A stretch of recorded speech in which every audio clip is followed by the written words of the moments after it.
Goblin Market by Christina Rossetti. Morning and evening, maids heard the goblins cry, "Come buy our orchard fruits, come buy, come buy, apples and quinces, lemons and oranges, plump, unpecked cherries, melons and raspberries, bloom-down-cheeked peaches, swart-headed mulberries, wild free-born cranberries, crab-apples, dewberries, pineapples, blackberries, apricots, strawberries, all ripe together in summer weather. Morns that pass by, fair eves that fly, come buy, our grapes fresh from the vine, pomegranates full and fine, dates and sharp bullaces, rare pears and grenages, damsons and bilberries, taste them and try, currants and gooseberries, bright fire-like barberries, figs to fill your mouth, citrons from the south, sweet to tongue and sound to eye, come buy, come buy. Evening by evening, among the brookside rushes, Laura bowed her head to hear, Lizzie veiled her blushes. Crouching close together in the cooling weather, with clasping arms and cautioning lips, with tingling cheeks and fingertips, "Lie close," Laura said, picking up her golden head. "We must not look at goblin men, we must not buy their fruits. Who knows upon what soil they fed their hungry, thirsty roots?" "Come buy," called the goblins, hobbling down the glen. "Oh," cried Lizzie, "Laura, Laura, you should not peep at goblin men." Lizzie covered up her eyes, covered close lest they should look. Laura reared her glossy head, and whispered like the restless brook, look, Lizzie, down the glen tramp little men. One hauls a basket, one bears a plate, one lugs a golden dish of many pounds weight. How fair the vine must grow, whose grapes are so luscious, how warm the wind must blow through those fruit bushes. "No," said Lizzie, no, their offers should not charm us, their evil gifts would harm us." She thrust a dimpled finger in each ear, shut eyes, and ran. Curious Laura chose to linger, wondering at each merchant man. One had a cat's face, one whisked a tail, one tramped at a rat's pace, one crawled like a snail, one like a wombat, proud, obtuse, and furry, one like rattle, tumbled, hurry, scurry. She heard a voice like voice of doves, cooing all together. They sounded kind and full of loves, in the pleasant weather. Laura stretched her gleaming neck, like a rush-embedded swan, like a lily from the beck, like a moonlit poplar branch, like a vessel at the launch, when its last restraint is gone. Backwards up the mossy glen turned and trooped the goblin men, with their shrill repeated cry, "Come buy, come buy." When they reached where Laura was, they stood, stock still upon the moss, leering at each other, brother with queer brother, signaling each other, brother with sly brother. One set his basket down, one reared his plate, one began to weave a crown of tendrils, leaves, and rough nuts brown. Men sell not such in any town. One heaved the golden weight of dish and fruit to offer her. Come buy, was still their cry. Laura stared but did not stir, longed but had no money. The whisk-tailed merchant bade her taste, in tones as smooth as honey. The cat-faced purred, the rat-faced spoke a word of welcome, and the snail-paced even was heard. One parrot-voiced and jolly cried, "Pretty goblin," still for pretty Polly. One whistled like a bird. But sweet-toothed Laura spoke in haste, "Good folk, I have no coin to take where to purloin. I have no copper in my purse, I have no silver either, and all my gold is on the furze that shakes in windy weather, above the rusty heather." "You have much gold upon your head," they answered all together.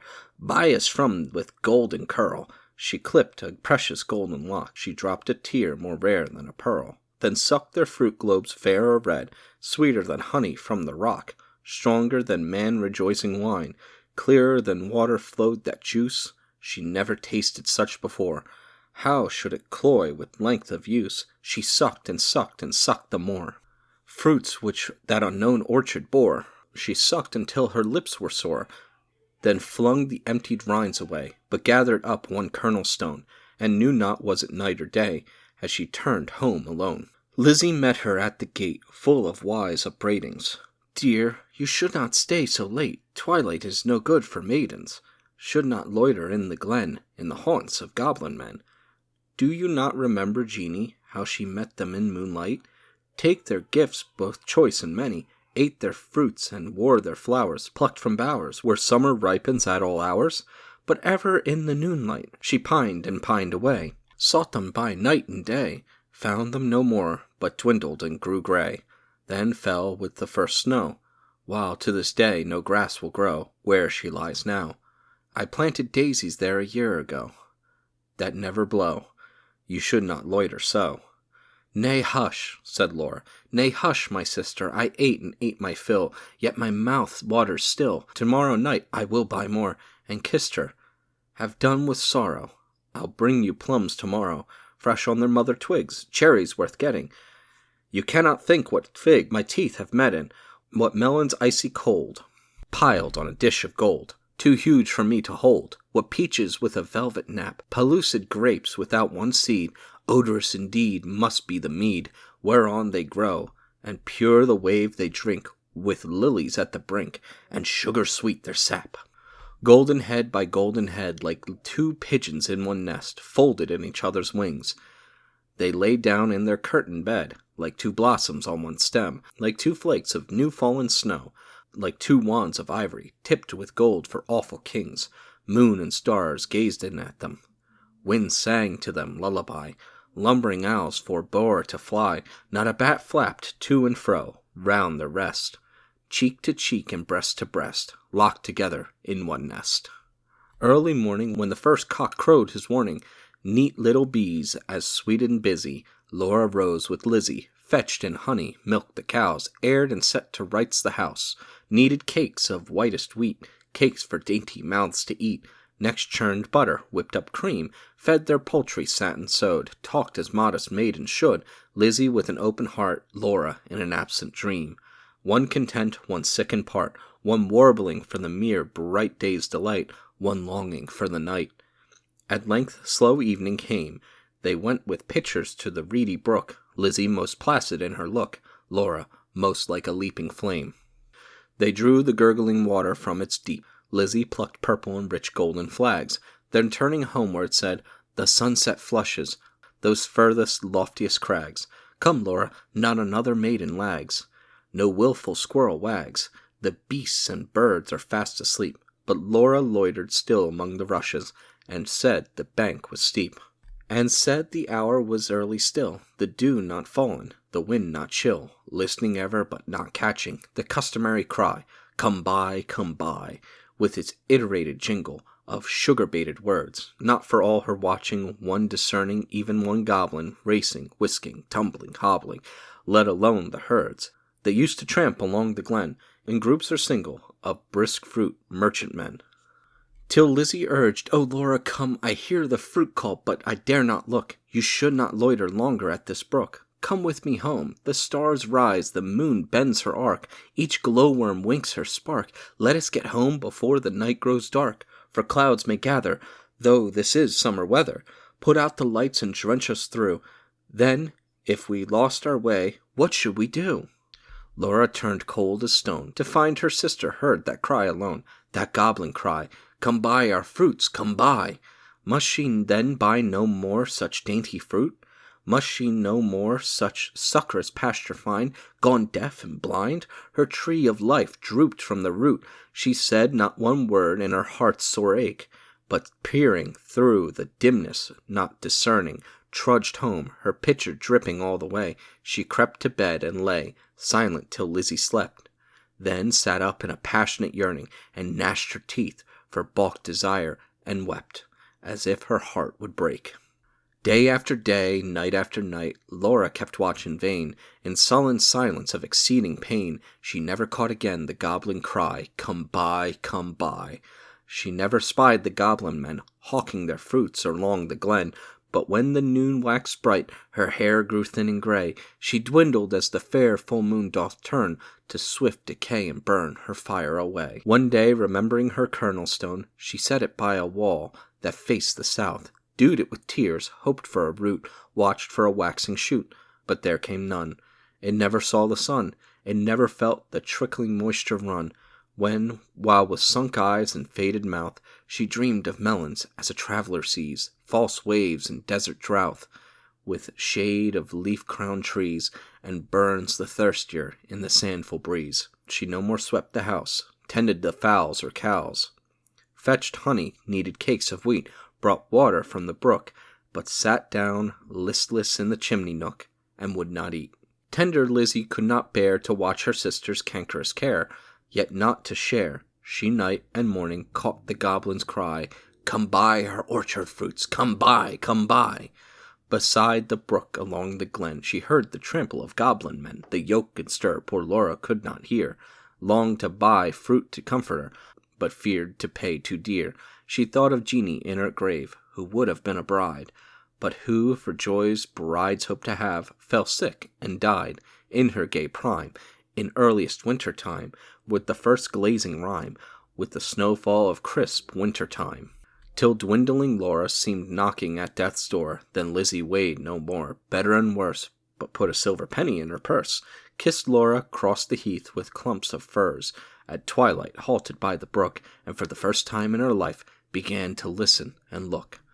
Laughed every goblin when they spied her peeping, came towards her hobbling, flying, running, leaping, puffing and blowing, chuckling, clapping, crowing, clucking and gobbling, mopping and mowing, full of airs and graces, pulling wry faces, demure grimaces.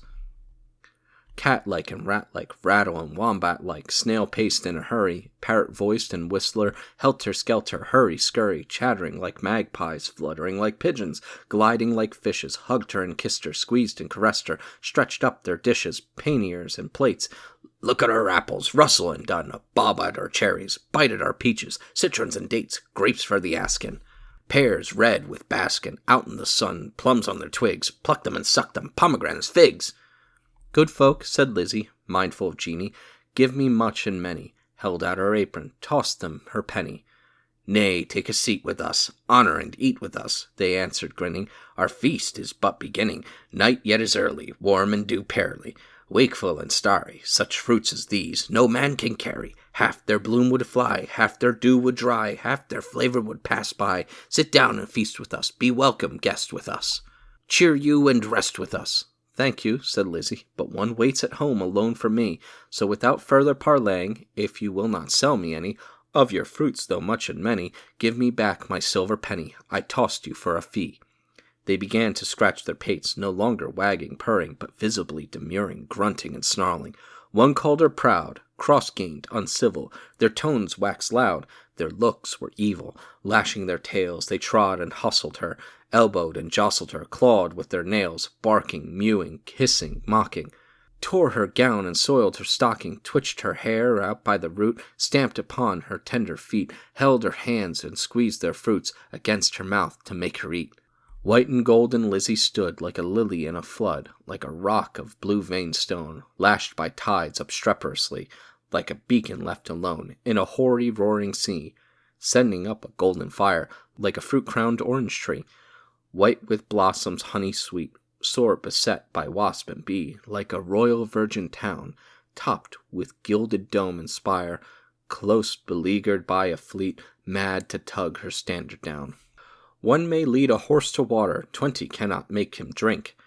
Though the goblins cuffed and caught her, coaxed her and fought her, bullied and besought her, scratched her, pinched her, black as ink, kicked and knocked her, mauled and mocked her, Lizzie uttered not a word, would not open lip from lip, lest they should cram a mouthful in, but laugh in heart to feel the drip of juice that syruped all her face, and lodged in dimples of her chin, and streaked her neck which quaked like curd.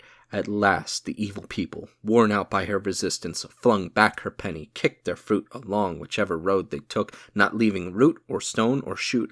Some writhed into the ground, some dived into the brook, with ring and apple, some scudded on the gale without a sound, some vanished in the distance. In a smart ache tingle Lizzie went her way, knew not was it night or day, sprang up the bank, tore through the furze, threaded copse and dingle, and heard her penny jingle, bouncing in her purse. Its bounce was music to her ear. She ran and ran, as if she feared some goblin man dogged her with gibe or curse, or something worse. But not one goblin scurried after, nor was she pricked by fear. The kind heart made her windy pace, that urged her home quite out of breath with haste and inward laughter. She cried, Laura, up the garden. Did you miss me? Come and kiss me. Never mind my bruises. Hug me, kiss me, suck my juices, squeezed from the goblin fruits for you. Goblin pulp and goblin dew, eat me, drink me, love me. Laura, make much of me. For your sake I have braved the glen, and had to do with goblin merchantmen. Laura started from her chair, flung her arms up in the air, clutched her hair. "Lizzie, Lizzie, have you tasted for my sake the fruit forbidden? Must your light make mine be hidden? Your young life like mine be wasted, undone in mine undoing, and ruined in my ruin, thirsty, cankered, goblin-ridden?" She clung about her sister, kissed and kissed and kissed her. Tears once again refreshed her shrunken eyes, dropping like rain after long sultry drouth, shaking with anguish, fear, and pain. She kissed and kissed her with hungry mouth. Her lips began to scorch, that juice was wormwood to her tongue. She loathed the feast. Writhing as one possessed, she leaped and sung, rent all her robe, and wrung her hands in lamentable haste, and beat her breast. Her locks streamed like the torch borne by a racer at full speed, or like the manes of horses in their flight, or like an eagle when she stems the light straight toward the sun, or like a caged thing free, or like a flying flag when armies run. Swift fire spread through her veins, knocked at her heart, met the fire smoldering there, and overbore its lesser flame. She gorged on bitterness without a name. Ah, fool, to choose such part of soul-consuming care! Sense failed in the mortal strife, like the watchtower of a town, which an earthquake shatters down, like a lightning-stricken mast, like a wind-uprooted tree, spun about, like a foam-topped waterspout, cast down headlong in the sea. She fell at last. Pleasure past and anguish past. Is it death or is it life? Life out of death. That night long Lizzie, watched by her, counted her purse's flagging stir, felt for her breath, held water to her lips, and cooled her face with tears and fanning leaves. But when the first birds chirped about their eaves, and early reapers plotted the place of golden sheaves and dew-wet grass, bowed in the morning winds so brisk to pass, and new buds with new day opened of coffee like lilies on the stream, Laura awoke as from a dream, laughed in the innocent old way, hugged Lizzie but not twice or thrice. Her gleaming locks showed not one thread of gray, her breath was sweet as May, and light danced in her eyes. Days, weeks, months, years afterwards, when they both were wives, with children of their own, their mother hearts beset with fears, their lives bound up in tender lives, Laura would call the little ones, and tell them of her early prime, those pleasant days long gone, of not returning time, would talk about the haunted glen, the wicked, quaint fruit merchant men, their fruits like honey to the throat, but poison in the blood, men sell not such in any town. Would tell them how her sister stood in deadly peril to do her good, and win the fiery antidote. Then joining hands to little hands, would bid them cling together, for there is no friend like a sister in calm or stormy weather, to cheer one on the tedious way, to fetch one if one goes astray, to lift one if one totters down, to strengthen whilst one stands.